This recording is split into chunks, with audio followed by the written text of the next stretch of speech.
Praise the lord. ಯೇಸು ಕ್ರಿಸ್ತನ ಅತಿ ಮಧುರವಾದ ನಾಮದಲ್ಲಿ ನಿಮ್ಮೆಲ್ಲರನ್ನು ವಂದಿಸುವನಾಗಿದ್ದೇನೆ.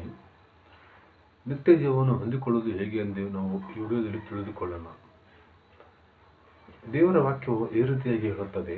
ಅಪೊಸ್ತಲರ ಕೃತ್ಯ 16:31 ದೇವರ ವಾಕ್ಯವು ಈ ರೀತಿಯಾಗಿ ಹೇಳುತ್ತದೆ. ಕರ್ತನಾದ ಯೇಸುವಿನ ಮೇಲೆ ನಂಬಿಕೆ ಇಡು, ಆಗ ನೀನು ರಕ್ಷಣೆ ಹೊಂದುವಿ, ನಿನ್ನ ಮನೆಯವರು ರಕ್ಷಣೆ ಹೊಂದುವವರು. ದೇವರ ವಾಕ್ಯ ಈ ರೀತಿಯಾಗಿ ಹೇಳ್ತಾ ಇದೆ. ನಾವು ಯೇಸು ಕ್ರಿಸ್ತನ ಮೇಲೆ ನಂಬಿಕೆ ಇಡುವರಾಗಿರಬೇಕು ಮತ್ತು ನಾವು ಯೇಸು ಕ್ರಿಸ್ತನ ಮೇಲೆ ನಂಬಿಕೆ ಇಡುವಾಗ ನಮಗೆ ರಕ್ಷಣೆಯನ್ನು ಹೊಂದುತ್ತದೆ. ಅದೇ ರೀತಿಯಾಗಿ ಇನ್ನೊಂದು ವಾಕ್ಯ ಹೇಳುತ್ತದೆ. ರೋಮಾಪುರ 10:9 ವಾಕ್ಯದಲ್ಲಿ ದೇವರ ವಾಕ್ಯ ಈ ರೀತಿ ಹೇಳ್ತದೆ.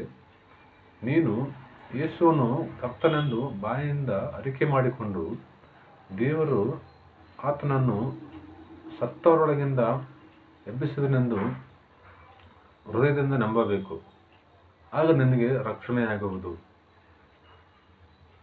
ಕರ್ತನಾದ ಯೇಸು ಕ್ರಿಸ್ತನು ಶಿಲುಬೆ ಮರಣವನ್ನು, ಆತನು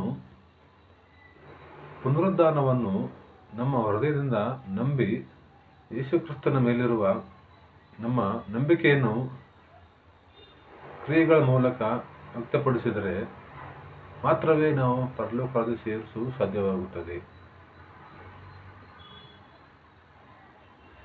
ಈ ವಾಕ್ಯವು ನಿಮಗೆ ಇಷ್ಟವೆನಿಸಿದರೆ ಇನ್ನೂ ಹೆಚ್ಚಿನ ವಿಡಿಯೋಗಳಿಗಾಗಿ ನಮ್ಮ ಯೂಟ್ಯೂಬ್ ಚಾನೆಲ್ ಸಬ್ಸ್ಕ್ರೈಬ್ ಮಾಡಿ ಮತ್ತು ಈ ವಿಡಿಯೋನು ಎಲ್ಲ ಜನರಿಗೂ ಮರೆಯದೆ ಶೇರ್ ಮಾಡಿ.